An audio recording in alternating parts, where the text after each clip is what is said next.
Hello there, and welcome back to Knights of the Nerd Republic. I'm your host, Jared the Dark Jedi, and joining me today is Spence the Mando Simpson. Hey, everybody. Thank you so much for coming on today. It is just me and Jared for the time being, but we should have Levi in here in just no time. And today, Jared and I, and eventually Levi, are going to be diving headfirst into a retrospective of the Clone Wars TV show. And I am personally very excited for this episode because this is one of my favorite shows ever, probably my absolute favorite show, because I love Star Wars and they handled the content spectacularly. So, yeah, I'm super excited. Stubby? I'm very excited as well. Clone Wars is just a special thing, you know? It holds a special place in everybody's heart. And Clone Wars, like Star Wars as a greater whole, has the beauty of being this this very special franchise where everybody has a different favorite part. Yeah. Like some people are like, oh, I'm super into like the battles themselves. I'm super into the political intrigue. I'm into the clones. I'm into the Jedi. I'm into the Separatists. I'm into this. I'm into that. So there's a lot for everybody in Clone Wars, just like there is as a whole for Star Wars. So I'm nothing but excited to talk Clone Wars with you. Oh my gosh, yes. So I was going over the highlights for the outline that we're going to talk about later today, and it was getting me in the mood. So I came back to my dorm after my physics class, and I watched a couple episodes. It was awesome. So dust off the cobwebs. Rewatch value very high. Absolutely, especially when I've been talking about how badly I want to do my official rewatch in chronological order. However, with season 7 on the horizon, I think I really want to wait until it's all wrapped up. Oh yeah, before I do like a big give it one swell foop. Oh yes. Thanks for planting that in my mind. I love you. I hate you. Oh, you're welcome. It's been in my mind for years. I just thought I'd share the love. I hate you for it. So you and I are roughly the same age. So we were both in 4th grade when the Clone Wars started. Yes, it seems like forever ago, and at the same time, it seems like really wow. 4th grade, was it that early? Yeah. You know. It's just got this eternal quality in my brain. You know, it never started and it never ended. I like that. I think a lot of that has to do with, like, you know, you and I are from the fan generation that always lived with some amount of content about the Clone War. Right. You know, like even if we were too small to remember it, like as we grew up, we had that content at our disposal to begin with. Yeah, and even if we didn't consume it, the content we did consume was influenced by it in some way. Yeah. So, you know, we're not like the older heads who grew up on the OT who were like, well, what in the hell was the Clone War?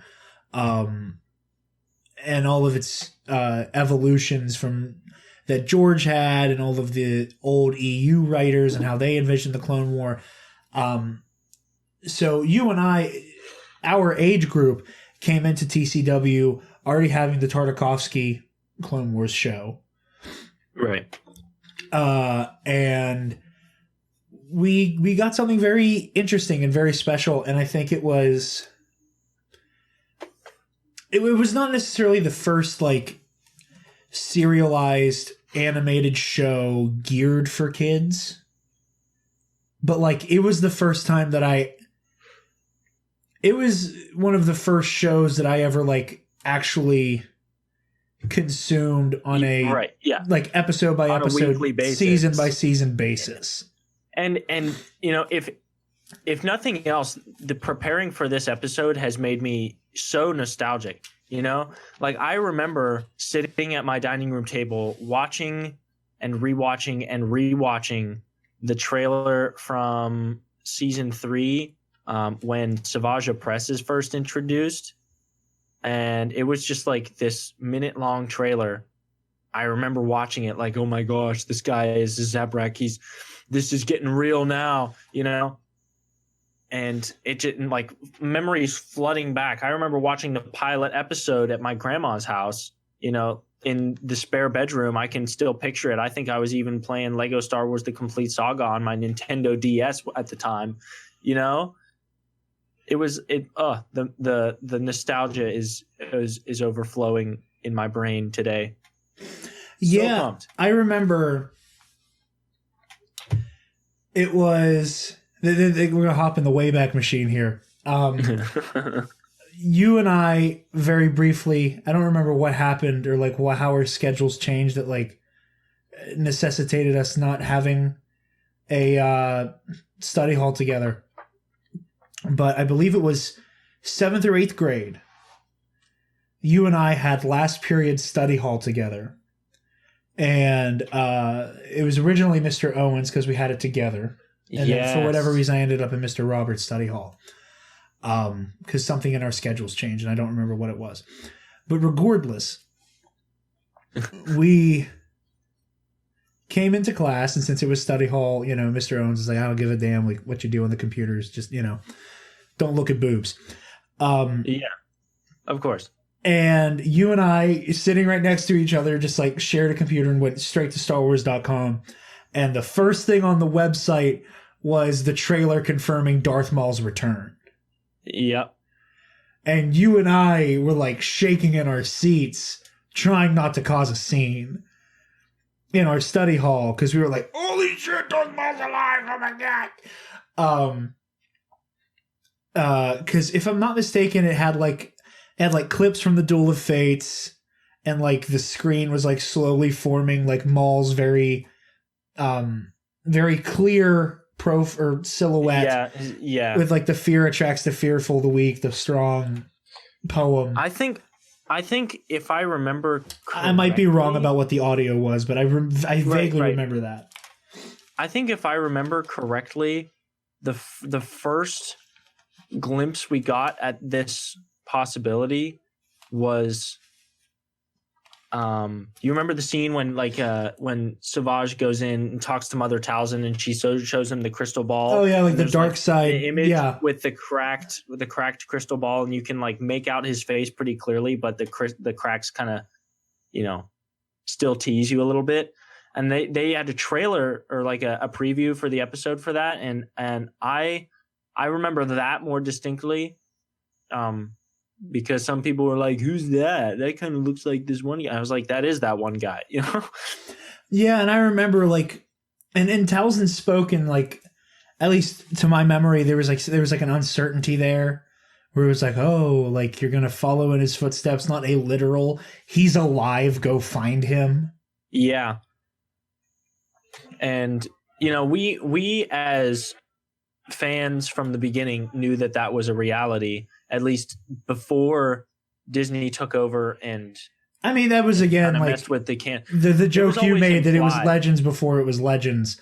Right. Like that was in one of those visionary stories, but like the concept of Maul returning to, of revenge. Yeah. And I think that in a setting that is so very much about the fall of the Jedi and the fall of the Republic, I think it's funny that a character that everybody loved but couldn't stand that they lost so quickly stole the show so immediately.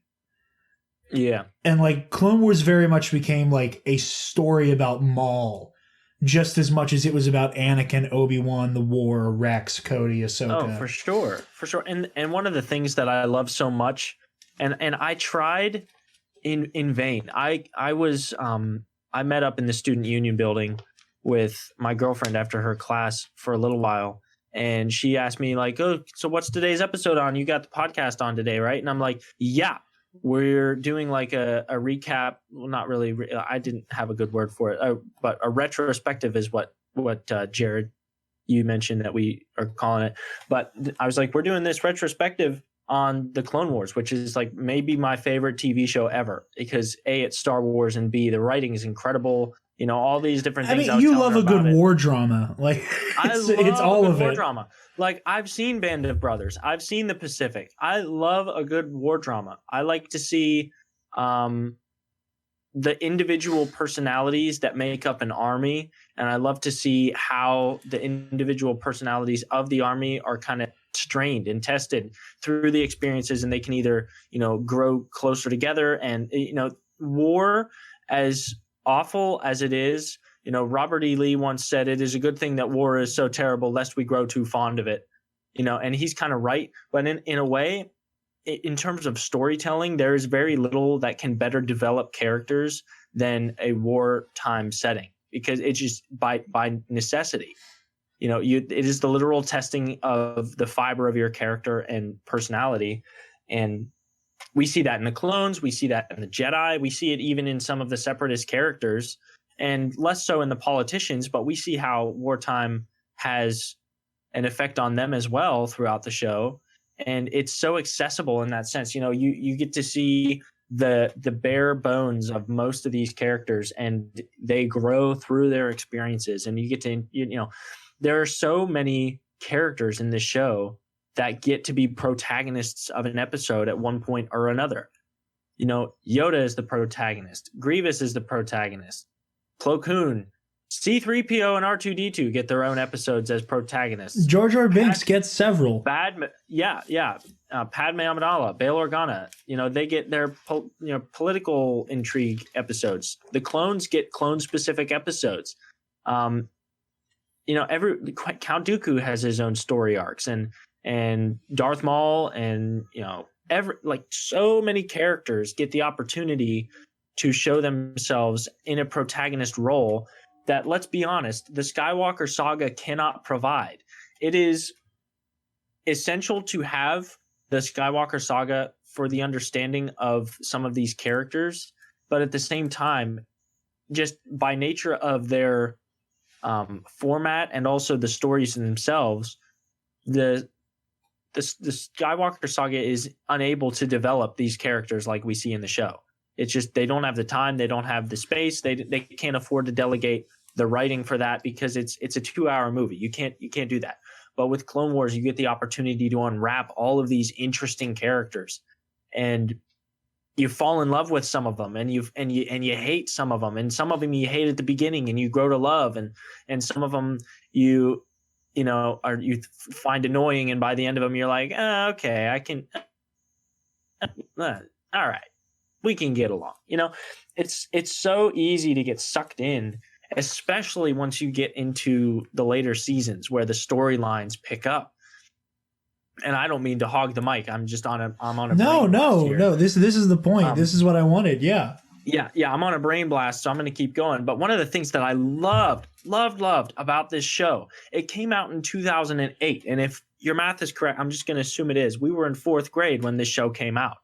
And when we were in 4th grade, story arcs like Malevolence and story arcs like Rookies and Dooku Captured, Lair of Grievous, they were pushing the boundaries for us as we were 8 years old. I cannot tell you how many times I watched and rewatched Lair of Grievous. Lair of Grievous is legendary. And, as much as I go back nowadays and I watch it, I'm like, oh, this isn't as freaky as I first remember. When I was 8 years old, Lair of Grievous was a terrifying episode. It was like just scary enough that you were like, oh, but it was mild enough that you weren't, driven away by it. And Grievous is a horrifying character. Let's be honest. Oh, absolutely. Any grown man in the real world who thinks he could stare down General Grievous and not run away peeing his pants is kidding himself. He's a dirty liar. Well, I know with Lair of Grievous specifically, like I said, Clone Wars started right after my family first got like a DVR. Oh, and I recorded every single episode of Clone Wars so I could watch it and rewatch it. And like my mornings getting ready for school, I almost always just watch Lair of Grievous. I had an episode like that as well. Solid 3 months. Like I only watched that one episode. I bought, it was season 3, episode 2, ARC Troopers with the invasion of Kamino. That's a good one. I bought that episode on iTunes and watched it with a bowl of Honey Nut Cheerios for, I think, all of 7th grade. When I was in every single morning, I would sit down. I didn't know that. That is so adorable. like I would start, and it was, to tell you the honest truth, I think I bought that episode thinking that it was actually Clone Cadets. The one that came before it. I think I bought ARC Troopers thinking that it was the one with the squad of clones that's like coming into their own, and they're runts of the litter, and they grow into being like the most accomplished squad in their graduating class. I think I meant to buy Clone Cadets, but I bought ARC Troopers, and I loved it even more. I was like, oh, this is great. Why didn't I buy this one to begin with? And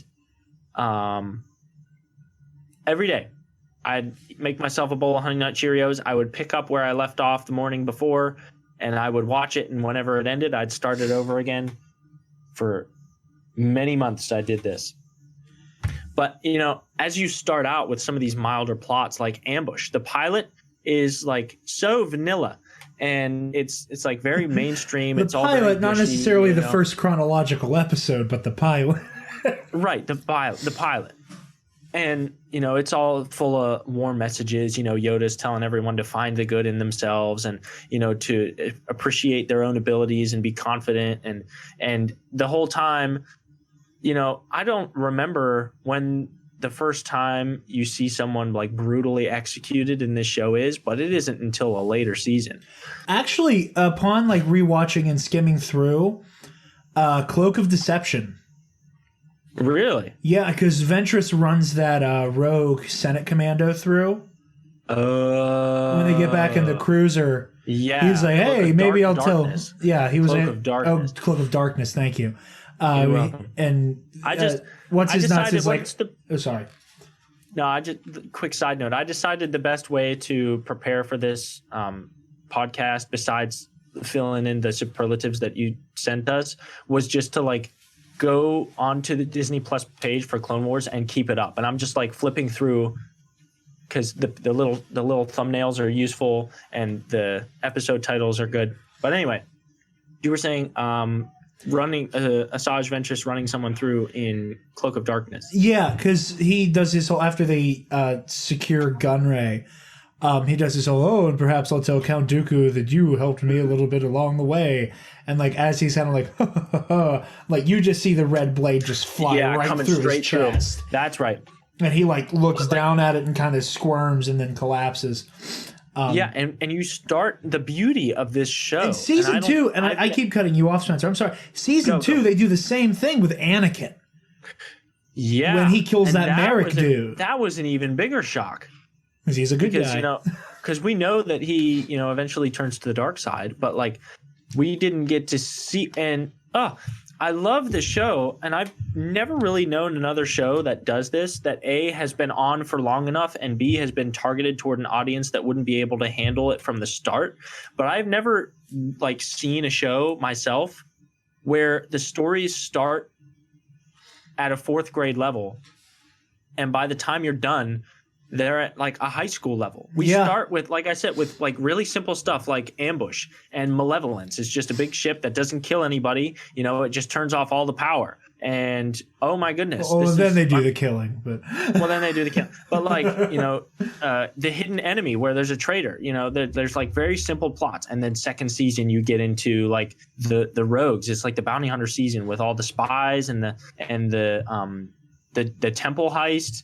And the first stuff on Mandalore, and season 3 is where it starts to get really good. Whoa, you said the temple heist. You just unlocked a memory for me, like live on air. Oh my God. What is it? Do you remember, as I think you and I were both bugging out about it, right before season 2 started, there was a book fair. Oh, the Scholastic Book Fair. And they had a like it was like a junior novelization that still had pictures in it. Yes. Of Holocron Heist. Yes, I remember that. Holy shit, you just unlocked a memory for me, like live on air. That's wild. Do you remember that book? Because you and I were both like, oh, this is the first episode. Of course I do. Wow. That's crazy. Holy hell. Great stuff. God, I love this show so much. I know.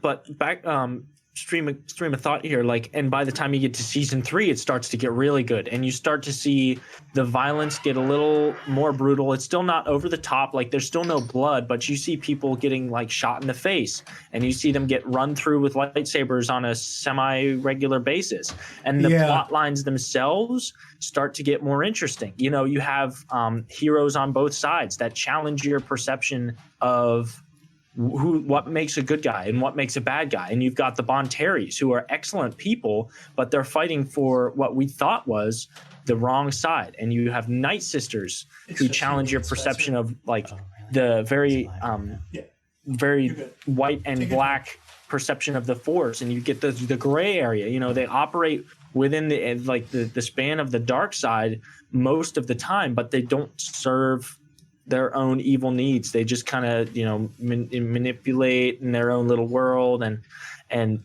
train their warriors. And you get story arcs like Mortis that even further challenge like what it means to be a good guy and what it means to be a bad guy, and how the forces of good and evil in the Star Wars universe are like at constant odds with themselves, and how you have to find the balance in order for the galaxy to keep from tearing itself apart. And you have Citadel, like the classic rescue, and Padawan Lost, where Ahsoka is being hunted by Trandoshan. Like, these are thick plot lines that you can really chew on. Dummy thick plot lines. Also, did you happen to catch, now that we're like older and capable of recognizing such things, that the Padawan Lost story arc, all the episodes are named after Hitchcock films? The Padawan. Are you sure? Yeah, they're either all Hitchcock films or all like Hitchcockian murder mysteries and shit. Like, which are you? We're talking about because the episodes are Padawan Lost and Wookiee Hunt. Oh, I thought you were referring to when Ahsoka gets framed. Never mind. No, my mistake. Fake fan. Oh, he's here. Hello. See, if Connor were here, he would have called me a criffing casual. But you're far nicer with your language there. Oh, I see. The man who knew too much to catch a thief and the wrong man. I don't know. Wow. Yeah. Sabotage. Levi, Spencer and I, now that you're here, we're just kind of riffing on boyos. Yeah, there it is. We were just kind of riffing on like the way that Clone Wars grew up with its audience in a way, and it matured as it went, and just opining on our time with it as kids, because like all of us being approximately the same age, we were all in 4th grade. You went to a different elementary school than us, and like what was like growing up with Clone Wars for you? Well, it was mysterious and awe-inspiring because I didn't have cable, so I only got to watch it when I was at other people's places. In fact, I went to my sister's house to watch the season 2 finale with that Godzilla ripoff thing, Zilla Beast. Oh. And like as a grade schooler, I thought that was the coolest thing. Fake fan. That's like one of the Is that the finale of 2? Yeah. It's the second to last story arc. Yeah, that's the penultimate arc. Because the finale is the Boba Fett trying to whack Mace Windu. In season 2? Oh, yeah. Yeah. That was already happening. Season 2. Yeah. Oh, wow. Right? Cool. Yeah, that's exactly how I felt like thinking about some of the stuff. I swore they were advertising it as like the finale though. It was probably like the last episodes before the finale of season 2. Okay. That was like the only time I'm pretty sure it was Ayla Sakura was relevant. No, she was in the episode where they have to like nurse Anakin back to health in season 1. Oh, yeah. Oh, okay. Yeah. They had like the crash landing and yeah. Okay. Which I absolutely love that episode. I remember as a kid, and like I've always loved the George Lucasian it's like poetry, it rhymes shit. And like anytime there was like a little tiny callback to something, I always got giddy. Like whenever Anakin has like hooked up to the respirator, like there's a very faint like it just sounds like the Vader rebreather. it's pitched up significantly, so it's nowhere near as intimidating. Oh no! But Oh no! you can very clear that that's supposed to be, a little bit of like foreshadowing.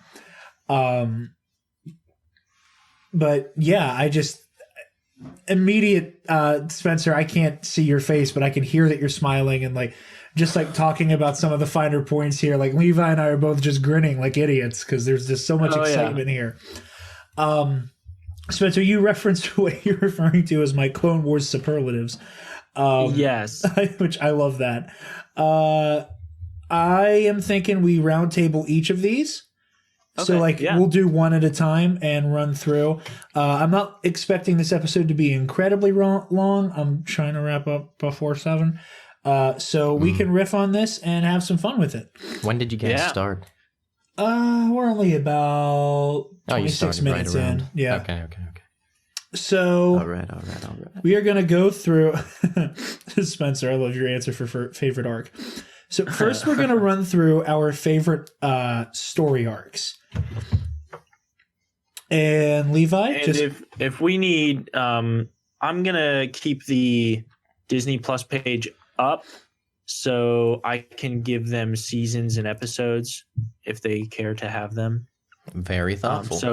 So go ahead. Levi goes straight to hell. I'm only looking at everybody's answers now. I hate you so much. All right, Levi, what are your favorite arcs? I hate you. I should have expected you to put that in there. Spencer, what was the crazy thumbs up you did at around Christmas when we were putting up the tree? Because that's what I want to do right now, and I can't remember how to do it. I just did a spit take. Are we going to tell that? Are we going to expose Logan? Because we all know him and none of his friends listen to this show. What do you do? Was it like 2 claps and a? We'll keep it generic. However, I will go. I'll tell it. Okay. So there we were. And then I'll pantomime the okay.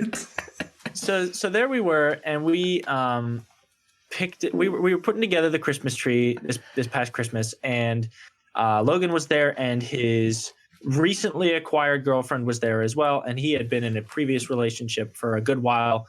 We'll call that person Karen, because why not? Karen's a nice name. So Logan's newly acquired sounds like she wants to speak to the manager, but okay, keep going. Logan's newly acquired girlfriend, whose name is not Karen, is there. And Kira's being her usual self. She's happy and she's giddy, and she wants to show everybody all 8-year-old little sister. All of her toys. Yeah. Yes. And so we're setting up the tree, and Logan is there, and he's like within eye shot of me, and Kira grabs the hand of Logan's newly acquired girlfriend and is like leading her up the stairs, and she's like, "Come on, Karen! Oh, sorry, that was the last one. I want to show you all of my come and see my stuff." And I I slowly pan over to Logan with just this shit-eating grin on my face. And I squint my eyes and I bend over a little bit and give him the okay, yeah, yeah. You love to see that, I'm conveying. You're very much with sarcasm. You're very much underplaying the grunt that accompanied that when you did it, because everybody in the room physically grabbed their chest. It was hilarious. I just look over. I'm like. Because I was fiddling with the Christmas lights, and the next thing I know, I'm looking over towards everyone else, and all I do is see you go.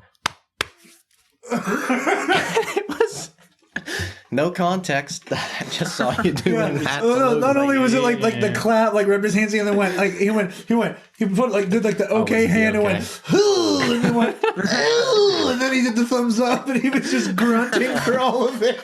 It was. Oh, I empathized with him, man. That was so funny. How embarrassed we all were, especially Logan and his newly acquired girlfriend, who for sure would have known that Karen was a thing before her. We just say Logan's girlfriend. Paige took it like a champ. Because she got it, because she understands this is a small child who has to learn a new name. Right. And like But, Paige was so understanding about it, but the rest of us, like, we were more embarrassed for Paige. Yeah, like we are And so Logan. sorry. We take full responsibility for this small human. Oh, that was so funny. Anyway, What were we even talking about? All our right. favorite arcs. Levi, you're up. Right. Oh, I'm first. Yeah. I need Yeah. to see your phone Oh, no, you're good. Here. because I can't remember my favorite. I need to look at it. I can tell you what it was. Nah, I got it right here. My favorite was Maul. Well, I don't know the actual name of the arc, but it's when Maul was collecting the underworld under his name. Just thought it was really cool. By We're that looking time, at season 5, episodes 14, 15, and 16. yeah, For those were of you at home. awesome. That's Eminence, Shades of Reason, and The Lawless. Yeah, I don't know. Like most of these, I was having trouble as well. Like, what do you name some of the story arcs? I called normally just refer to that as the Shadow Collective arc. I Because that's called what he it called Maul it. on Mandalore I call it Maul's consolidation. of the underworld. Of the It's good. underworld, Levi, your description is just that. It's quite descriptive. Okay, thank you. Yeah, But I like it because at that point, Maul's kind of back to his calmness. He's got his new legs. Yeah. No longer the discount Grievous feet. Yeah, being a badass. No longer being a crazy ass person. Spider. Sorry. Yeah. Yeah, and As much he as I love actually to gets see Maul talk. off as Rocker. Yeah, Yeah, you're he gets to absolutely talk. right. We see his personality. We see how he's actually cunning. He's still arrogant because he's a Sith, while a lot of the Jedi are arrogant Right. too. But Right, but we get we get to see him. That's a Levi, I think whole what you're getting at. 3 episodes about the Jedi's arrogance. I like a good revenge story. I've said this before. And- that's why I like Dishonored. So that's why I like this, because Maul's looking for revenge on everyone.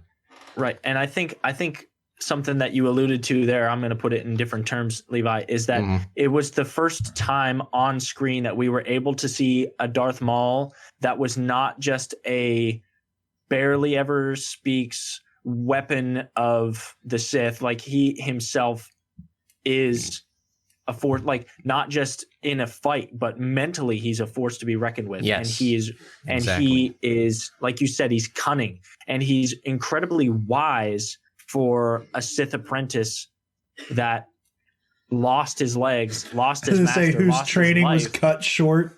Yeah, like his wisdom far surpasses the expectation of his experience, and his methodical planning nature, almost like the story arc here, Levi, that you're talking about, almost makes me wonder if Maul would have been a better suited mind behind the rising of the Sith. Like, don't get me wrong, Palpatine's plan is great and it worked, but given that Maul would have had a front runner to be the like he could not have been the Chancellor looking like he's looking, but like Right. if there was a front runner, I think Maul could have come up with a plan at least as effective, if not more effective. Like anyway. I think you might have a point there. And this was in the old canon. It's probably still in the new canon too. But Maul was never, ever going to be trained for his full potential. Like he was treated as an assassin. So if he was trained to his full potential... He's one of the exceptions to the we don't know much about their origins anymore. Right. He has been pretty well documented. And there was a lot of that, I wouldn't necessarily say full potential, but Sidious never took his training as seriously as he would have Vader's. Right. There was still that I need you to be efficient. You need to be a machine, but you're not reaching the end. You're not reaching the finish line with me. Right. I think there was a point where Sidious was like, "Oh no, you could do it," but especially once Anakin came into the picture, he's like, that one. Yeah. He's gonna do it. That genocidal freak. This kid? See this kid? He's gonna kill other kids. But no, I love that, and I very much agree, because we never get to see up until this point. I think this is the closest we come to seeing Maul as he was before Naboo, because you know, you don't get much of him in Phantom Menace, obviously, and up to this point, we're still dealing with, like, you know, obviously Darth Maul's always been and always will be, unfortunately, bloodthirsty. Yeah. But, like, this was, like, no longer bloodlust Maul. Right, Like, this was a controlled calm of the storm. Yeah, he stopped being a boulder come to crush you, and he's back to being water come to drown you. Yeah. To steal a phrase from Jen Sarai. It's like the you know, the line that some people love and some people hate from Avengers, you know, where Bruce is like, that's my secret captain. I'm always angry. You know, we still see that, like, raging fueled anger all of the time when Maul is on screen, but it's more calculated. You know, he's able to keep it reeled back. It's almost like if you were to marry, like, Maul as we see him in The Phantom Menace and Grand Admiral Thrawn, if those two characters were to have a baby, then it would be Maul in TCW. And he's such a compelling character because you almost want to root for him. And then you do, right? You know? Yeah. And then you do. Love it. It's very easy to root for him when his competition is like the lowlifes of the galaxy. Oh, yeah. And like, but the moment Obi-Wan shows up again, you immediately get that whiplash of, shit, you're a villain. And like you're villains a murderer. can be protagonists. You're right. Even within the context of the other, like Grievous, I don't think there's a Star Wars fan alive who isn't like, okay, that guy's cool. But there also are, like, few Star Wars fans that would be like, I think Grievous is so great. I think he should just win at everything. I think that all his dreams should come true. Like, I actually am legitimately rooting for him because I think his dream of killing all the Jedi in the galaxy is just a really compelling one. And I want to see him do that. Like, I've never heard anybody make that argument. They're like, Grievous is terrifying. Grievous is awesome, but he's got to go. You know, like nobody is like cheering whenever he slaughters a Jedi on screen, unless they're a psychopath. Grievous is one you love to hate. Yeah. You respect him, but you know that he's got to go. Yeah. And like with Dooku, you know, you respect him and you can root for him a little bit because he's devious and he's charming. Christopher and Lee. So in that sense, you can root for him a little bit, but like with Maul, you know that he's a bad guy, but you still want him to succeed somehow, you know, and it still hurts whenever stuff gets put in his way, or, you know, like, spoilers, when Sidious kills Savage toward the end of season 5. You mean my favorite part of the whole goddamn show? Who is the savage Opress? You feel Maul's loss in a very real way as you follow his story arc through the episodes. You know, he's just trying to establish himself, you know, as the rejected apprentice that was cast aside. And he's like, okay, what do I do now? I'm going to be successful in the underworld, and it's going to be me, my brother versus the world. And then his former master takes everything that he thought he had and is like, no, you're still mine, and you're never going to be anything more. You know, you empathize with that. At least I did. Oh, yeah. And you very much get into, especially with the context of Rebels and where his story truly ends, with that, you know, now legendary rant that Freddie Prinze Jr. went on, with the whole idea that, like, Darth Maul is Star Wars Sisyphus. Yeah. And that it's just that really tragic, you know, he's never going to stop pushing that boulder. Darth Maul is never going to feel anything but hatred and rage. Yeah, he has a hopeless struggle, but the struggle never ends. Yeah. You're never going to win, but you're never going to stop. And to do some metacognitive thinking on myself, I think there's a pattern with like villains I like, because Maul's scenario is kind of similar to a One Piece villain. Yeah, my word. Shut up. Called Doflamingo, who was my favorite. Yeah. You know, and Spencer, I think you caught the reference. It's referencing the Man of La Mancha. Yes. To not spoil it for you, because I'm gonna make you, Jared, at least read it. Doflamingo was in a position where he feels wronged by everyone in the world, every faction. So he's just out to slaughter everyone. He doesn't like anyone. He hates everything. And he was like not a major player in the grand scheme of things, kind of like Maul, but he held the balance. He holds the balance in the world. Yeah, and I will say this much, because I know I have the Lawless listed as my favorite individual episode. So I'll just say this and get this out of the way now. As somebody who, like, I really disliked Savage Opress as a character, like, not in like the very like vitriolic like Rose Tico, Amilyn Holdo, Jar Jar Binks kind of hate. It was just like Savage frustrated me. And I didn't like Savage. And like, I think a part of that for me was like, oh, like, you're not a worthy apprentice to Darth Maul. No. Like, you're not on the level as your brother, dog. Like, I hate to break it to you. And it, like, that was one of the things. It's like, it kind of hurt to watch because you've been with Savage longer than you've been with Maul. But when Maul very clearly puts him in his place from the start, and they like start out as like Savage helping Maul out, help him get his strength up, and then as soon as Maul is like up to his physical snuff, he immediately puts Savage in his place. And it kind of hurts to watch because, you know, I don't have brothers in blood, but I have many of them in bond, you guys included. And like, as like thinking from Savage's perspective, that would kind of hurt a little bit to be like, I helped you, I got you back to where you could be, and you immediately put me down like that. Like, that's not a very brotherly thing to do. But at the same time, I love to see it because this whole time I'm like, Savage, you are a watered down, worse, discount, all of the ways of saying it, Darth Maul. And until we can see Darth Maul put you in your place, you're the only thing you're going to be is a placeholder.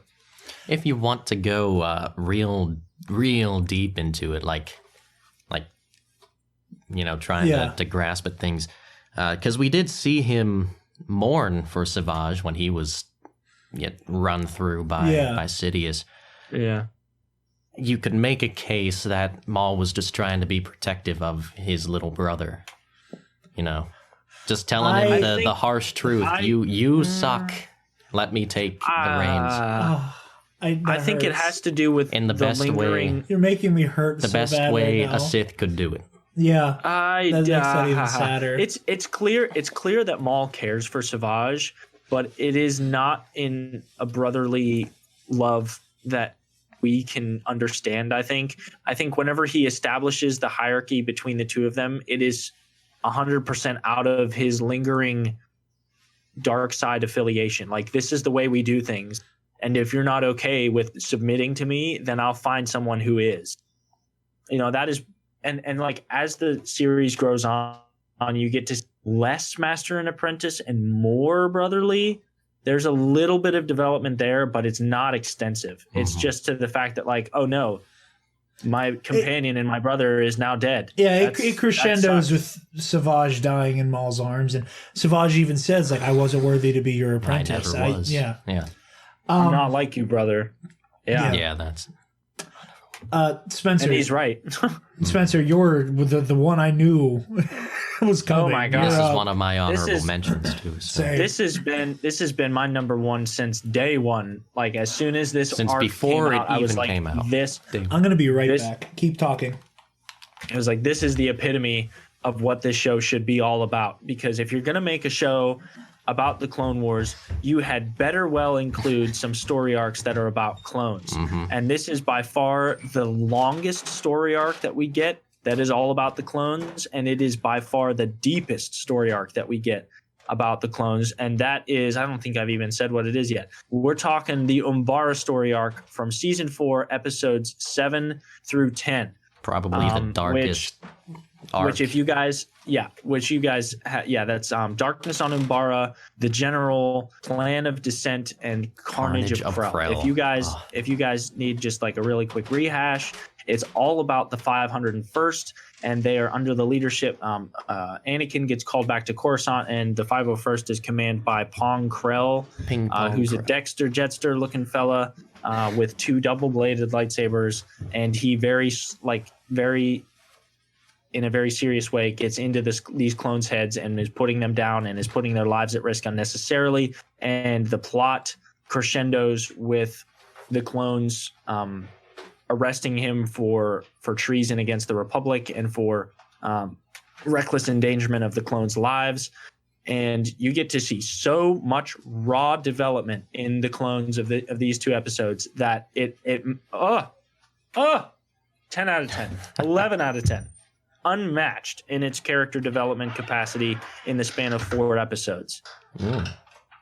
Unmatched, and I love it, and I will defend it to my dying freaking breath. This is the best story arc in all of TCW. There are very close ones to come in behind it, including the Eminence story arc, the Maul on Mando story, but like Umbara takes the cake for me without question. You got some pretty good points. I kind of like, well, I'm not sure I like, but it's kind of funny how obvious some of the names of the clones are in that arc. I was talking about that like last week. Like Dogma. But then you get to see more personalities come out individually. You know, you got like you said, you've got Dogma, and you've got Fives left over from before, and you've got Rex, of course, but you've also got, you know, Kix, and you've got Apo and Jesse and Hardcase, you know, some distinct personalities within the 501st that come together as a team and kick butt and take names, honestly. And you get to see one of my favorite characters of this arc is one that I hate, and it's Dogma himself. You know, there's a very clear tension, and it goes back to what I said at the very beginning about how this show challenges you as it goes along with what you perceive to be good and bad. You still there, buddy? Can't hear you. Yeah, this happened To earlier. be as this He's back. For a second. things and Mm-mm. this Wi-Fi go black. Why fucking black? is firmly planted in. This is fun. It's Just follow orders. Hey, Spencer. That's is if you want to survive. Do you want to give like the Reader's Digest of everything you just said? Because you cut in a lot. Oh, what was the last thing you heard? Something about That's all. Dogma himself. Can you hear me now? Yes. Yes.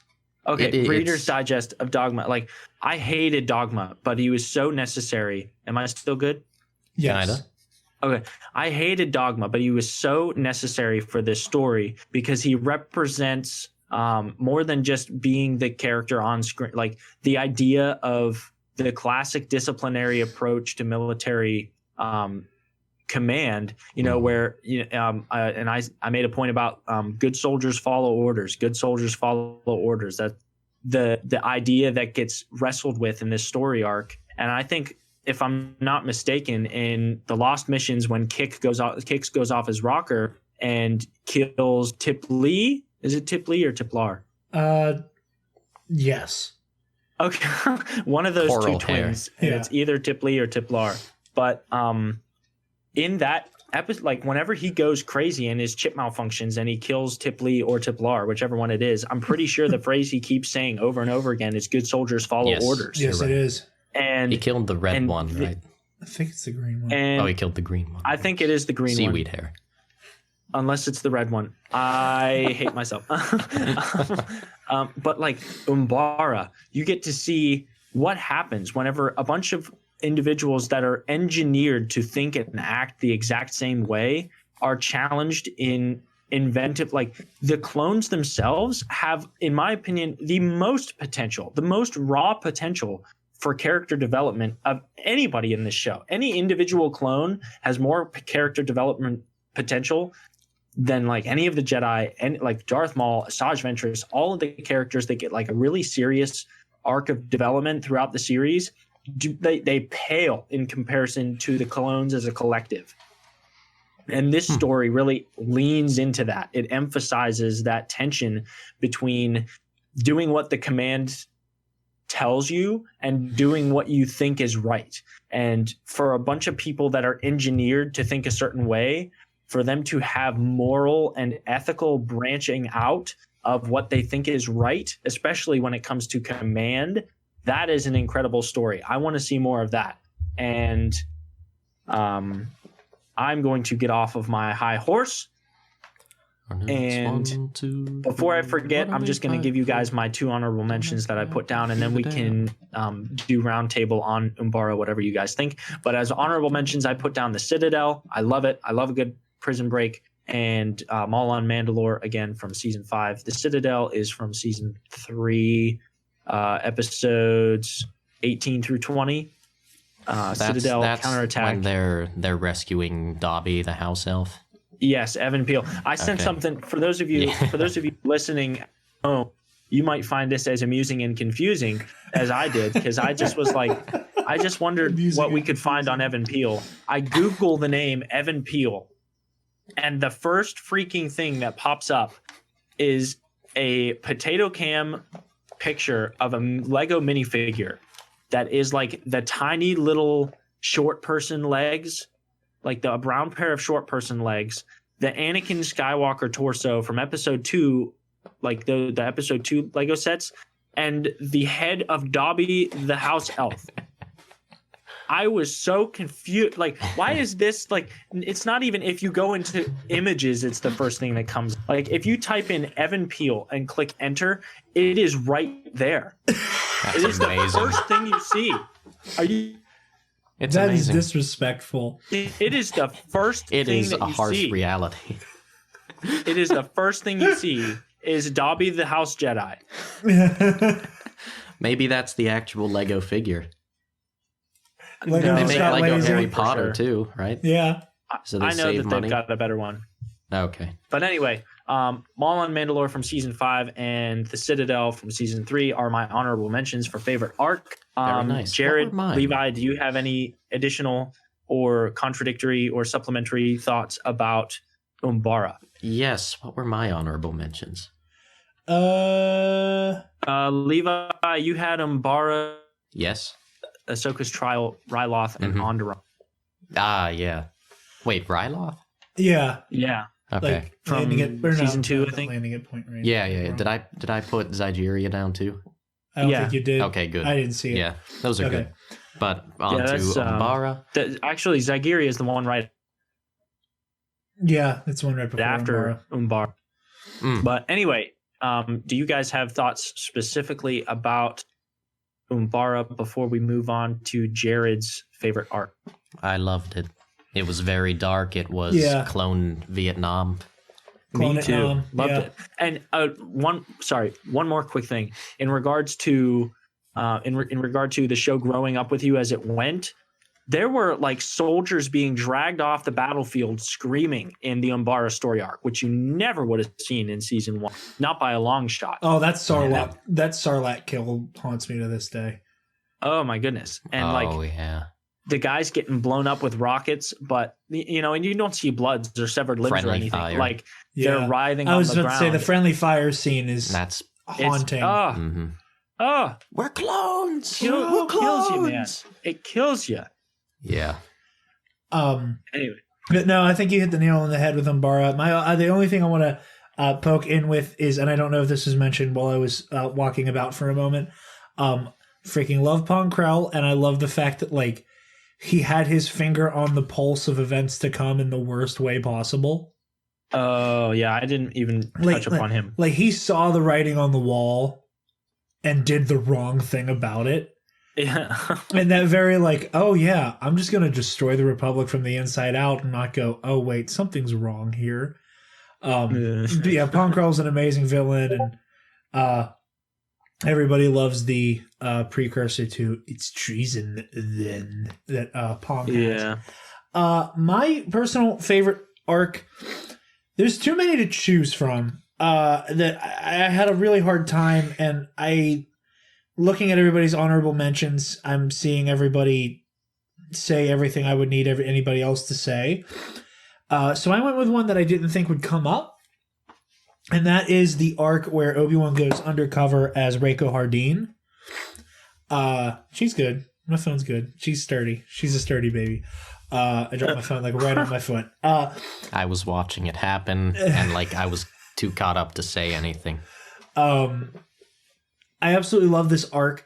As someone who is a big Anakin fan, I wanted to touch on this especially because I'm a Fanakin and or a Stanakin, because I have him listed as my favorite hero, because in TCW we finally get to see Anakin Skywalker, Jedi Knight, hero of the Republic. We see husband as well. We see what, in like the old canon, and even in for the Galaxy of Heroes players out there, one of Clone Wars Anakin's unique abilities is the hero without fear. And I remember in the old Legends and in the Revenge of the Sith novelization especially, they talked about how like on the HoloNet in the Republic, Anakin Skywalker was referred to as the hero with no fear. And I loved seeing that. I love seeing Anakin become that hero, because we see so much of like the seeds of Vader in the actual prequel trilogy movies, in Attack of the Clones, in Revenge of the Sith, especially, obviously because that's the movie it happens. But like it's hard to see Anakin's charisma and like bravery through the slaughter of the Tuskens. It's hard to really appreciate Anakin's, we're going to save the Chancellor, we're going to save Obi-Wan aboard the Invisible Hand, because those actions are muddied by his slaughter in the temple. Yeah. We got to see the great warrior that Ben Kenobi fought with in Clone Wars. Yeah. He was a cunning warrior and a good friend, and we see that. The only inclination we get from the movies that he is the hero with no fear is the throwaway line, young Skywalker, I expected someone with your reputation to be a bit older. It's a throwaway line, and it's the only thing that we get that gives us any hint as to how prominent he was during this whole conflict, and how, like you're saying, Jared, the hero with no fear. And that said, one of my favorite things about Anakin is something that, like, one of the reasons he's always spoken to me and has been one of those Star Wars characters that, like, I've always been like, I see me, and that's what makes me love him, is that, like, fierce, you touch my people, it'll be the last goddamn mistake you ever make. And, like, it's so much to see Anakin, especially knowing how Obi-Wan and Anakin's story ends, seeing this hypothetical of what happens to Anakin if Obi-Wan is taken from him. Yeah. And seeing Anakin just go, like, postal. Like, he's like, I want Reiko Hardeen. I want him now. I want his head. I'm going to kill him. Like, if Ahsoka had not been there, he would have killed him. Oh, yeah. And done it slowly. Like, I don't even think the lightsaber would have come out. Like, he would have, like, beaten that man to death or strangled him with the Force or something. But as an Anakin fan, we get to see that fierce devotion to the people he loves. And not in, like, the perverted, very possessive way we see it manifest with Padme either. We see a very, like, my brother was taken from me. Like the person who is simultaneously my brother and my father figure was murdered in cold blood, not in combat, not by Count Dooku, who has a grudge, not by Grievous, who has a grudge, not by Ventress, who has a grudge, hell, even Cad Bane. It was just a random bounty hunter who wanted some cash, as far as Anakin's concerned. Mm-hmm. And I think that, like, Anakin would have, like, processed it. I don't know if better's a good word, but, like, I think it would have been different for him if it were Grievous, Dooku, Ventress, whatever. Yeah, but, like, it would have been like line of duty. It happens. He still would have flown into a, bloodthirsty rage. Yeah. But I think it would have hit different. But no, like, him having Obi-Wan die is almost like Bruce Wayne watching the Wayne murder. And it's that, like, like, the world only makes sense if you force it to mentality.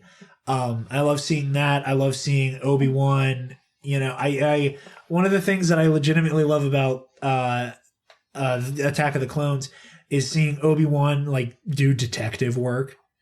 Oh, yeah. And Obi-Wan kind of become this, like, Jedi Sherlock Dick Tracy type. And, like, he goes into deep cover, and it's, like, it's really cool. I love all the bounty hunters that are involved. I love the whole plot to assassinate Palpatine thing. Was Embo in the box? Embo was in the box. Hell yeah. Embo's awesome. Yeah, put the stick in the box. That is a song that neither of you are familiar with because neither of you listen to that much hip hop. However, there's just so much going. The box. There's so much going on in this arc. Anakin's realization that Obi-Wan is alive is also where it's also an exaltation of like this is how powerful their bond is. You also get to see those moments where like Anakin is inching closer and closer and closer to Vader. Because you see that moment of like, well, if you're lying to me about this, what the hell else is the council lying to me about on a daily basis? Mm-hmm. And he has that moment of like, how much could I have helped you people if I knew what was going on? Yep. And Anakin, as is often the case, though he doesn't handle things well, has a point all the time. Yeah. He has that moment of like, I could have helped you. And Anakin not knowing puts him in a situation where he could have killed Obi-Wan. Yeah. In that, blind rage. I also love Anakin's fight with Dooku. Because something I very much like about this show, and let me rephrase that. Something on a very short list of complaints, but complaints that are still very big for me, is inconsistency in skill with the fighters involved. Like, Grievous, we know, is supposed to be a Jedi's worst nightmare. But he also gets crossed up by a Gungan and a Padawan on multiple occasions. Yeah. Ventress also, struggles to keep up with Ahsoka, but also holds her own against Obi-Wan Kenobi, Master of Sarisu. Count Dooku is one of the few combatants in this show who is consistent with you're probably not going to beat me. It's probably a good idea if you run the other way. Because he is the savant. He is the master duelist, trained by Yoda, rivaled by few, surpassed by even fewer. And we see Anakin's death shall serve as an example to others. Exactly. And we see Anakin's skill level as a Jedi, as a combatant, as a duelist, as a warrior. We can see the increase. We can see that Palpatine's plan to basically put Anakin in this pressure cooker is working. Mm-hmm. Because as the show goes on, every time he encounters Dooku, he gets better. I didn't notice that. During the whole Dooku captured thing, it starts with Anakin being captured. That's where they were. And it's implied the pirates, right? Yeah, it's implied that he had to lose that fight if Anakin got. That turns into them being able to capture Dooku as a unit. And then we see him fight here, and again, Anakin's getting better. He can't quite beat Dooku, but he's almost there. And then by the time we get to the Lost missions, when he's fighting them with all the pike around, Dooku runs from Anakin. Yeah. We get to the point where Dooku's like, I can't beat you in a pitched fight anymore. Especially not with him around, with Obi-Wan there. So this is just another stepping stone, and Anakin getting closer and closer to being able to beat that white whale that is Count Dooku. Aside from that, all the performances are great. All the characters are fun to watch. I love all of it. I love this arc very, very much. It's one that I return to often. Yeah. Speaking of the Obi-Wan Undercover arc, I have the box as one of my honorable mentions for favorite individual episode. It's a good episode. It's a very good episode. Did Palpatine know of the plot against him? Oh, there's no way he didn't. There's no way he didn't. Because if he didn't, he would have had to be you gotta admire his skill of keeping up the facade of if gentle. If he didn't, I can only imagine that hologram call once everybody went their separate ways and Dooku's back on Sereno and Palpatine's back on Coruscant. I'm going to use my one F-bomb for the show. And you just hear Dooku's hologram projector just he goes, Lord Sidious, what the fuck was that? Who in the hell do you think you are? Bada boom, bada bing. Yeah. You gotta call me Sailing first. from here. Gotta throw him off. Yeah. Well, well, that too. And that's another thing is like, Palpatine's deviousness. It's like when the fight between Anakin and Dooku picks up, like Palpatine has that moment of like, holy shit, you're almost there. Like he smiles whenever Anakin, like, I think it's at one point, like Anakin just punches Dooku right in the mouth and like has Dooku on his back foot for a minute. And Palpatine's like, you're getting there, kid. You're going to be able to kill him. One day you're going to beat him. And it's maybe Revenge of the Sith, that was Palpatine getting back at Dooku for this plot. Hey, you never know. I would like to think that the whole faux assassination attempt is the canon equivalent to what the plotline of Labyrinth of Evil was, where it was like, where it's just like that throwaway, like, we need to do something stupid to throw him off the trail. Yeah. Kidnap me, like, and it's like here it's just like, kill me. Like I think that's his plot is like just make it look good. Yeah. But yeah, absolutely love this arc, and I have so much fun watching it, and it's one that I return to. As far as honorable mentions go, I love Malevolence because, like, I'm pretty sure everybody on the panel today, I am a big Plo Koon stan. Yeah. I like Mortis a lot, and not in like the philosophical, like snootiness sense. Yeah, because Mortis raises more questions than it answers for me. Oh yeah, and like it just muddies the Force more than it actually intrigues me about it. If I'm being very frank about Mortis. That said, I love the effect it has on the characters. The episodes where Ahsoka sees her future self and Obi-Wan gets to commune with Qui-Gon for the first time. And then when Anakin sees Vader. And for the first time, and in that very brief moment where he knows what's coming. And he's like trying to get off of Mortis, and he doesn't say the words, probably because he knows Obi-Wan would have a panic attack if he out loud said, "Hi, we need to get back to Coruscant so I can cut Palpatine's goddamn head off." But yeah, that wouldn't go over well. Yeah, it takes a lot of explaining. You'd be like, listen, like the son, he took me in a cave, he gave me Force peyote. It's a long story. I just need you to trust me. Mortis is another favorite of mine for that reason. Again, Maul, the Shadow Collective stuff is lots of fun, and Maul's initial return as well is one that I'm very fond of.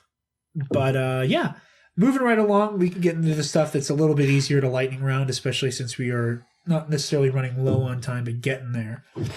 Right. And we also have like covered a lot of these. Like we just talked a lot about the box and all of that. Is that what I said my favorite was? Yeah. And the box or the one where Ahsoka kills a lot of Mandos. Yeah. I could see immediately the image of her just beheading like 6 Mandalorians all at once. She's acting like a housewife. Yeah. And not enjoying it at all. To choke on your stupidity. R2D2 adds another one to his kill count too, I think. To his very slim but not ignorable kill count. Yeah. He makes a show of it. He's a walk-in. Gotta give the guy credit. He's a bat belt on wheels. Yeah.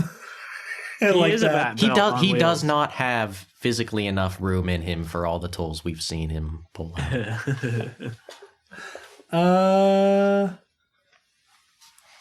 Favorite. Okay, especially because of midgets inside him. Spencer, I think you're the only person who has not already had their favorite episode brought up specifically yet. Right. My favorite individual episode. Don't know if it just to clarify, we're counting the Lost Missions as given, right? Yeah. Yeah, they're canon. They're on Disney Plus. So. They're canon. I just wasn't sure if, like, for the sake of having seen them aired, you wanted to exclude them from superlatives. But I had a lot of honorable mentions. I ended up picking one that I felt it's just one of those episodes that is still only 22 minutes long, but it's so dense that it feels longer than that. And I'm going with The Lost Ones from season 6, which is, if you guys don't remember, season 6, episode 10, The Lost Mission, where they reopen the investigation of Sifo-Dyas's death, and they track, they like follow the money and see where it goes. The Emperor has no clothes. Sorry. I was gonna say, you better finish the rhyme or I'm gonna be pissed. Right. And they track it back down to, what the heck is the homeworld of the Pikes? I don't even remember. I don't remember either. Spice World. It was yeah, they track it all the way back, and Dooku shows up, and Anakin and Obi-Wan confront him about it, and there's like the big reveal, and they find out exactly what happened to Sifo-Dyas, and they get into an awesome duel, and it's just a very, yeah, that's right, this is a lot bigger than you idiots think it is. You know, it's hard for me. Hold on, I gotta blow my nose. Dooku was right. Yeah, and it's like, it's hard for us as, you know, the hindsight is difficult to really get a grasp on, but Anakin and Obi-Wan at this point still think that all the stuff that Dooku said to Obi-Wan on Geonosis was just to throw them off.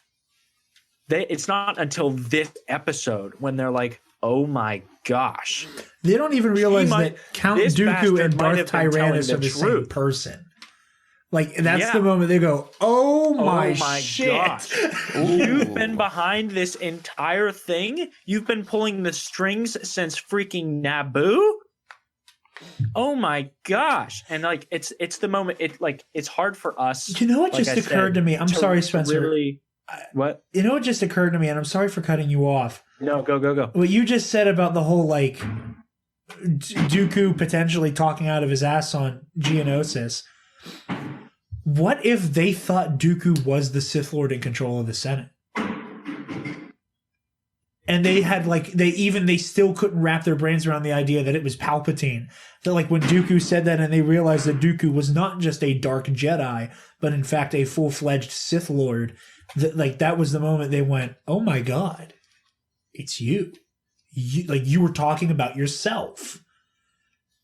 And that would definitely throw them off the trail, because when you say something as literal as the Senate is now in the control of a Sith Lord called Darth Sidious, like, you could your mind goes so many different ways. It could be like, oh, so he's using the dark side to influence what goes on in the Senate. Oh, you mean like he's the majority leader of the Senate? Like, oh, he somehow is like to do whatever. Like, no, Dooku's like, it's like the Chancellor is a Sith Lord.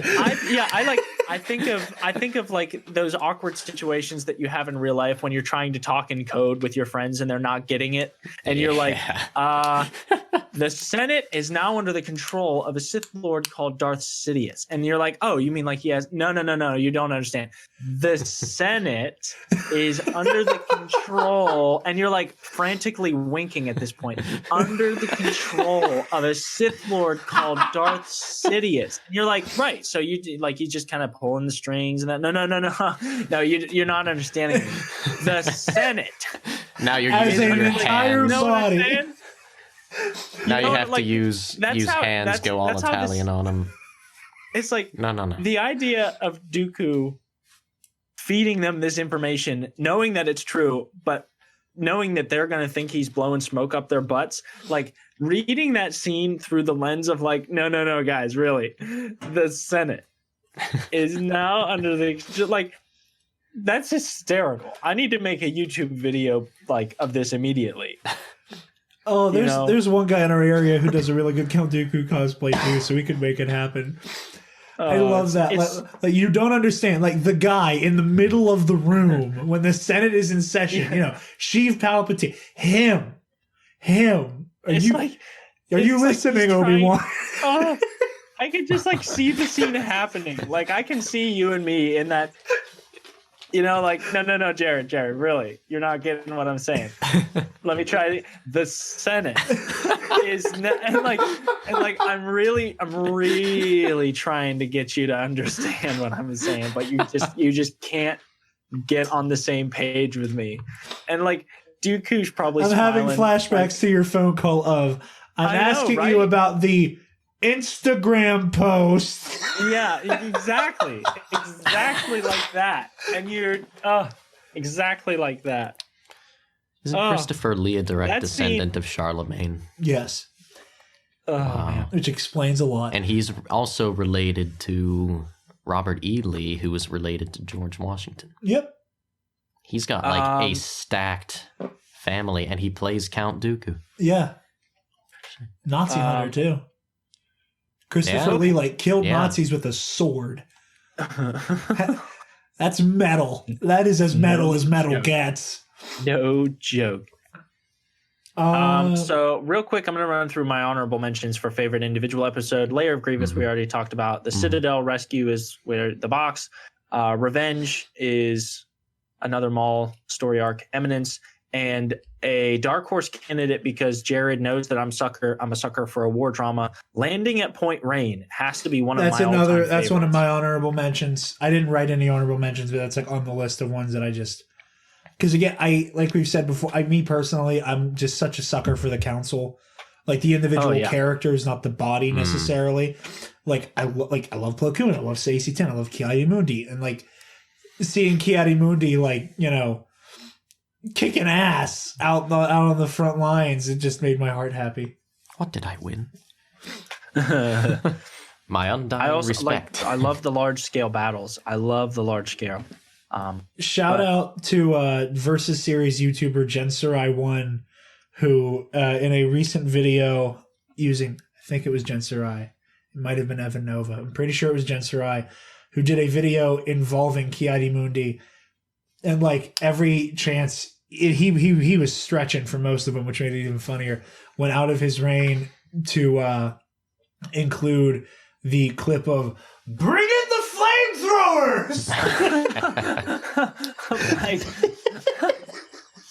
That's such an iconic clip.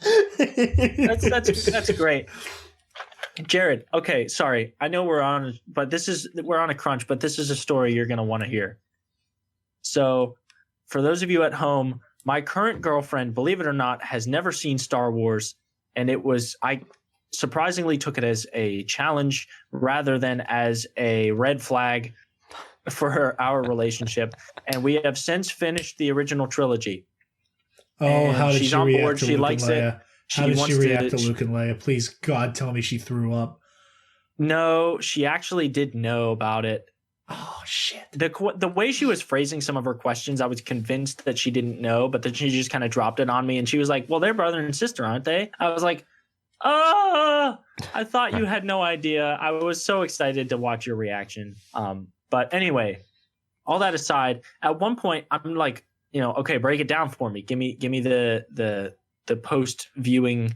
What do you think? And at one point, she just out of the blue in a different conversation is like, what was that? Why do they keep using that same awful screeching noise when someone dies? I'm like, are you talking about the Wilhelm scream? He says, like, I don't know. What does the Wilhelm scream sound like? And I, in the middle of the student union, go,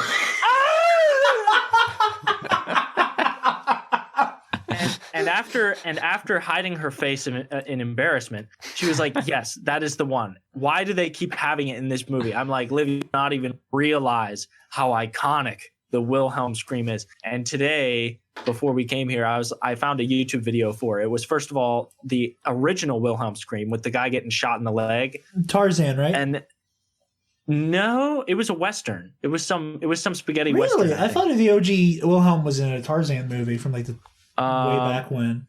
But then, like, we saw, I think it was Star Wars Explained. It did like a 1-minute video on the origins and the usage of the Wilhelm scream. And I was like, no, Liv, this is a big deal. Like, I don't think you realize how big of a deal in the cinema industry the Wilhelm scream is. And she's like, there's no way. And when they got to the point where on Star Wars Explained, they're like, and to date, the Wilhelm scream has been featured in over 300 movies. and I just look over at her like that. I told you so. But it's just like I just found it so hilarious that she picked out the Wilhelm scream out of all of it and was like, "Okay, I need you to explain that because it's been in every movie that we've seen so far, and I want to know what everyone after that." Spencer. Spencer. Worth it. It was the movie Distant Drums, which is an American Florida Western. Oh, excuse me. Not a spaghetti set Western. During the Second Seminole War. I stand corrected. That makes sense. It's in Florida. Yeah. I will take your Wilhelm scream story and have one more before we finish out our superlatives in this episode. At my now old job at AMC, they made me watch a bunch of like awful training videos. Because like they were like, "Oh hey, nobody's actually watched all these videos. Everybody go watch them at home and we'll pay you for it." Nice. And I was watching the active shooter drill, I was going through the active shooter training, which is essentially a short film. And and it's like multiple different like active shooter scenarios. Obviously, none of this is a laughing matter. However, let's laugh. There is a moment, there's a couple moments that are like really abrupt and like, I don't understand how you don't expect me to start laughing. One of them is this guy like seemingly pulls a 12 gauge shotgun out from behind his hoodie. And like this one guy's just like vibing on his headphones, like playing Candy Crush or some shit. And he just taps him on the shoulder and goes, "Hey buddy." And he turns out, "Push," and like blows this dude to hell. Oh my gosh. But there's another scene where this is not like, again, active shooter match training events are not funny. But shotgun guy, after he like blows the one guy away, just goes like boom, boom around him. And then like kind of does like the Han Solo behind the shoulder thing. Like he actually looks, but like his stance is very like how both Han and Ben just kind of don't look at it. But the person he shot when he did that did a Wilhelm scream. And I lost my shit. Like I paused it and went, I didn't hear that. That was my brain. That was my brain filling that in. Because my brain knows the Wilhelm scream. And my evil subconscious went, wouldn't it be funny if the Wilhelm scream was in your active shooter video? So I rewound it by 10 seconds. And it's like, "Hey buddy, ka-choo, ka-choo, ka-choo, ka-choo, ah!" Like So thank you. Yep. Roaring drums. You said what it was? I said what it was. I was just asking because I couldn't remember. Distant drums. So it was something with drums. Thank you, that movie. Mm-hmm. All right. So real quick, favorite hero, Levi, of TCW. I apologize. Favorite hero.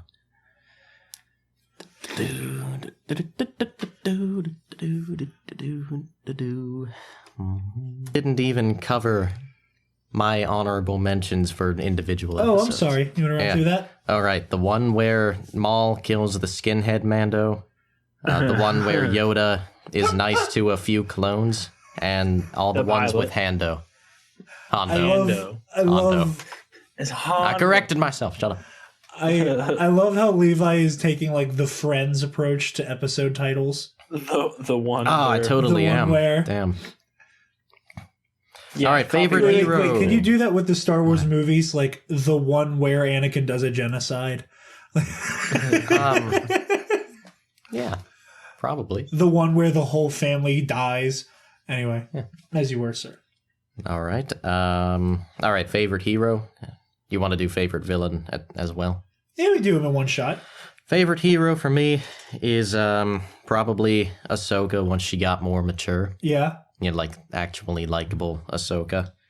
Like season 3 and on. Yeah. The one where her her outfit is brown. Where her not hair is a little longer and she's not in a tube top. Yeah. Yeah, agreed. Still Leku, that's what it is. Yeah. Leku. Or Obi-Wan. Yeah. Obi-Wan's he's a smartass in this, and I love it. Favorite villain, Jar Jar Binks. Honorable mentions for favorite villain, Maul, Skinhead Mando, and Cad Bane. Do you actually remember Skinhead Mando's name, or are you just saying that for lols? Do you not know his name? We do. We I am not casting judgment if you don't. I can't tell if you're actually doing a bit or not. I know to it. the bit. I know it. I know it. You're just not going to say it. Well, there's no reason to. If you two know it. Pre Vizsla. That's his name. That's his name. I love you. Spencer, your favorite heroes and villains?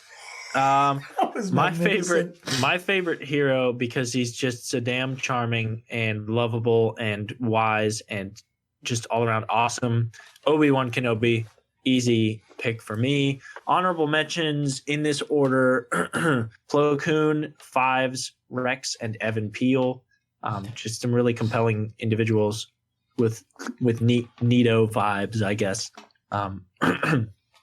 Favorite villain. This one I took more time coming up with, but I came down on my decision of Maul for my favorite villain, and I only put down 2 honorable mentions because I didn't want to be cliche and put down Dooku or Grievous. I was trying to dig a little deeper. Hey, piss off! I put Dooku for mine.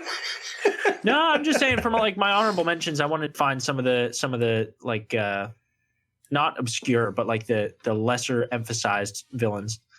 So I put Cad Bane and Embo for my honorable mentions. I left Embo out because he's his own guy. He's not good or bad. Well, he's more often seen as a villain than he is.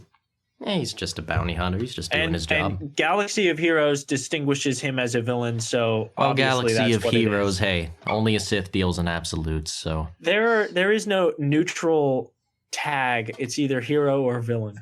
There is a neutral tag. No one is labeled with it though. See, that should be bounty hunters. There is a bounty hunter faction tag, and I think they added neutral because I think they were going to do a third Revan. Because there's Jedi Revan, Sith Revan. I think they were going to do like Revan Reborn at one point, and maybe they still might. But we'll see. Yeah, Embo, anyway. I totally agree with you. Cad Bane, I agree with you. But Embo, he's cooler. Embo is cooler, but Cad Bane is better. I like Cad more because he's a Jedi hunter. That like just on that front, that's where he gets me. And like but also like I like Embo because he can snowboard on his hat.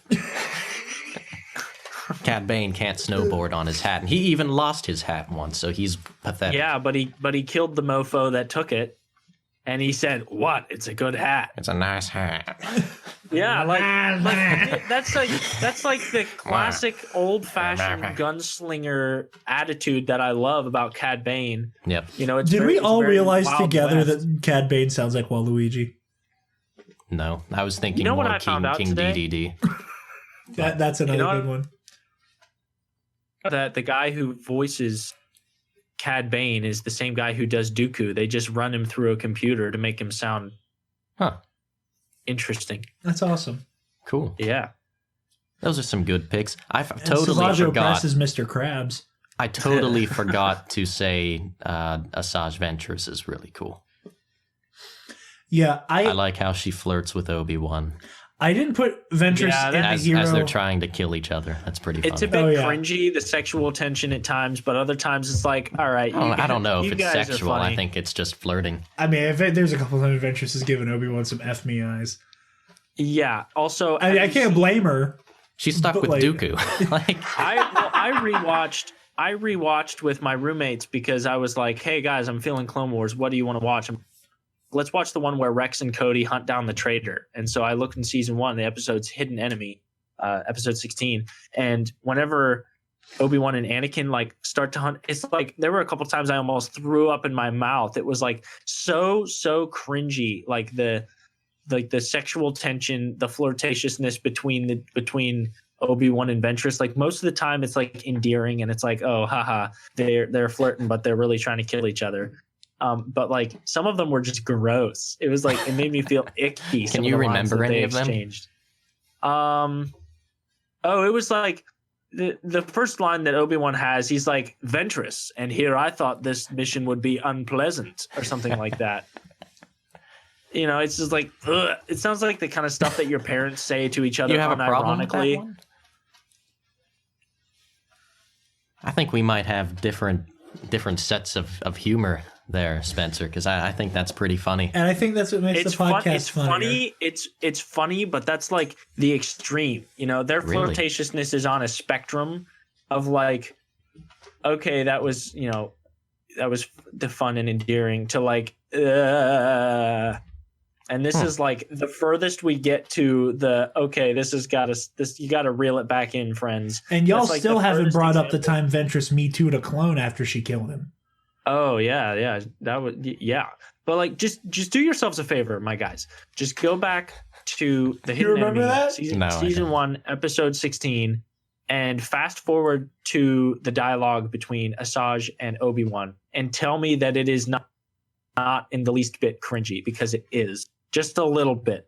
It's a little too much. I'll have to do that because But anyway. I think some of early Ahsoka's a lot more cringy than that. Well, yeah, but she's a kid. Of course she's going to be cringy. Well, We she's a all were Jedi cringy. kid. She's not supposed to be cringy. Okay, yeah, well, her masters Even know Jedi better, kids so are I'll let cringy. it go. Her master's better in the show. And in Fair. the bed. What? Okay. Oh, it's funny Hey, how if we're going for cringy, I can bring the game. Come on. We know. That was mean. I'm sorry. I didn't even feel right to say. Yeah, I'm over here crying into sobbing softly. Am I up for heroes and villains? I think Yep. so. So, like I said, I love Vader. I love Anakin. I love seeing the hero without fear, and I love seeing the slow burn that is his turn to the dark side. Love Obi-Wan. Like I said, I love all my Jedi Council members. They're just so cool. They're just amazing as characters, amazing designs. I wish Saci Tin got more to do instead of like stand there with his arms crossed that one time. Agreed. I wish Adi Gallia had something to do other than Get wait the most 10 seconds to get hilarious kill. headbutted. The most This hilarious. dumbest kill ever that I've ever seen in Star Wars, and that's saying something because, Jedi Councilwoman waits patiently to get her guts headbutted in by a fake Sith. A phony. I remember that, and whenever Savage actually died, we're like on the list of moments where like I had to call Spencer. Like we were both watching it as it aired Saturday morning, and I just like, you see this shit? You seeing this shit? This is some bullshit. But I love Yeah. Anakin, love Obi-Wan, love the council members. Ahsoka is amazing. I've never been super into the Clone Troopers, but Rex is my boy. As far as the villains go, I love Count Dooku. He's just dripping with that dark side swagger, and I love every second of it. Also, love a lot of the bounty hunters, and again, that's not something that's normally my speed, but like I love Cad, I love Embo. Moralo Evol is fun to watch. Grievous, when he's competent, is terrifying. Again, Lair of Grievous is such a great episode, especially in the way he just relishes in putting down Nadar Veb. Obviously Sidious, but that is what it is. I liked Dengar when he was on Holy on shit! screen I forgot for about like the Dengar episode. and when he did, hey Bosk, who's your girlfriend? And Bosk's best comeback was, shut up, Dengar. And then I think he was in the group. Was Dengar in that group when they were like on the train? Yeah, Yeah, he Okay. was. He was pretty cool. Daniel Logan Boba Fett. Yeah. He's kind of like, he was never the best, but he's been around, He's Yeah. the old man in a young boy's game. Yeah, That was late season 4? yeah, roundabout maybe And we season see him 5. and we see him in like episode 5. Yep. He should be dead. He should be dead of old age. He looked old when the Clone Dengar Wars- may be my all-time favorite bounty hunter, just Yeah. because I just love him as a character. The concept of Dengar makes me happy. Real quick here to wrap up the show, Levi, what do you want to happen in season 7? Just say it. I want to see Darth Binks. Boo. Shut up. You know I'm right. During the Nope. Battle of Coruscant, while Palpatine's being kidnapped and all hell's breaking loose and blaster fires like exploding out of the window he's watching it all from, Jar Jar's just staring out initially as though he's watching it in terror, and his eyes just get bigger and bigger with glee, and a sadistic smile befalls his pink face. And then he slowly reaches over to his shoulders, puts it over his eye stalks. This a big bombastic plan. Mr. Kirana Jedi. Bombad Sith. Yeah. Yeah, I would love to see that. Because Okay, we've now what do you already seen him. We've already seen him go on like super missions with like Dooku, or not Dooku, Mace Windu. Yeah, and in the comics we saw him wielding the lightsaber like a badass. So maybe I hated it. I hated it so much. I know you did. I also You hate hated the it. truth. You hate the Oh, truth. shut up. But yeah, I think they can do something. Okay, what do you with that. actually want to see happen? Take out that word. Actually, Okay, ask me again. Okay, well, what are your honorable mentions, asshole? I want to see. I want to see the finished portion of just the Mexican standoff between Boba Fett and Cad Bane. That is on YouTube. You can see it. It's just not pretty. This is the new canon explanation of Boba Fett's dent in his Mando helmet. Yeah. And it's the passing of the torch for the new generation of The bounty baddest hunters. of the bad to the next baddest of the bad, yeah. Because I know what we're already getting. I know the arcs, and I'm like, I'm along for the ride with that. But yeah, I hope they squeeze that in there somewhere. Me too. I really do. Is I that agree with Cad you on Bane and Clone Wars Boba Fett? They deserve some closure as characters, that. I agree. I think that's a good way for Cad to go. but not out. as much as Jar Jar Binks. Okay, Spencer, what do you want? Because I'm not letting him talk anymore. My request is fairly simple. I loved what they did. You heard me talk about it for like 15 straight minutes about Umbara. So I'd like to see more clone attention. I know that we're getting the Bad Batch, and I'm really looking forward to that. But with Maul coming back and with Ahsoka coming back, it is going to be very easy for them to be overlooked. And I would just like for them to get the attention that I think they deserve. So If you've Maybe- seen one, you've seen them all. you know me, Jared. I've always been a sucker for the 212th. So if we could get even just like a 1 or 2 episode arc, kind of like Umbara, but with the 212th, I'd be very satisfied. Those are Obi-Wans, right? Yeah. Yeah, the orange ones. Me personally, my biggest hope, and I know we talked about this before when we finally got that trailer for Clone Wars, is the fact that this final season is taking place during the events of Revenge of the Sith, from what we've seen. And I really want to see more of, pardon me, the intrigue going on during this whole conflict. I love how the Darth Plagueis novel handles the fact that the tail end of the book is happening at the same time as Phantom Menace. And if Clone Wars could be that for Revenge of the Sith, I'd be very happy. To see more of the Council fretting about Palpatine, to see more of the Jedi, kind of getting to their wits' end with the war. I want to see all of that, and I think this is the best way to do it. And I would love to see everything from a new perspective with a movie we all know very well. With that, Levi, where can the lovely people find you? You can find me on Twitter at Professor Levi. And his P.O. box is... Anyway. Spencer, where can the lovely people find you? Thanks, guys. You can find me on Instagram at SpenceMan Cosplays and on Twitter at SpenceMan49. Thank you. Thank you. You guys can find me on Twitter and Instagram at DarkJedi2552. Be sure to check out the Nerd Academy podcast on Twitter, Instagram, Facebook, YouTube, and on our website, www.thenerdacademypodcast.com. There will be some schedule changes happening with Knights of the Nerd Republic that you guys will know about pronto. So be sure to keep your eye on that social media stuff so that you are in the loop. And expect weekly reviews of Clone Wars coming at you guys, because we're very excited to do that.